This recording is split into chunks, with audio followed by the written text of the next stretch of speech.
প্রমাণ থাকলে তুই বের কর, তারপর আয়। এই তারপরে থেকে কথা মানে পাশের লোকে কিছু বলে এরকম হয়ে আমার আর মামুনের মধ্যে ফাটল হয়ে গেছে। আপনি কি কখনো চেষ্টা করেছেন মামুনের সাথে সম্পর্ক বজায় রাখার জন্য? অবশ্যই ভাই, কেউ কি চায় একটা সুন্দর সম্পর্ক নষ্ট হয়ে যাক? আমরা সবাই চাই, কারণ আমাদের যতগুলো ফেসবুকের পার্সন আছে, ফলোয়ার্স আছে, সবাই চায় লায়লা মামুন একসাথে থাকুক।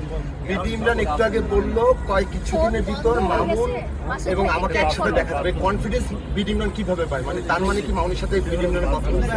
না, কখনো হয় না। ওই যে রাগ করে আছে আমার সাথে, আমি মামুনকে কয়েকটা রাগ হয়ে মামুনের সাথে রাগ হয়ে আমি কয়েকটা কটূক্তি করে কথা বলছিলাম, যার কারণে মামুন খুব কষ্ট পাইছে। আমিও বুঝতে পারছি, রিয়েলাইজেশন করছি। এবং আমার কিছু বড় ভাই আছে, বলছে দেখ তোরা একসাথে থাকবি, এখন তুই যদি ওরা যদি ডিরেক্টলি বলস যে তুই এইটা তুই সেটা কিন্তু মানুষও খারাপ বলবে। তো তুই ওরা গিয়ে বুকে জড়ায় নি, কারণ ভাই ব্রাদার তো বন্ধু বান্ধবী। এখন হ্যাঁ বলছে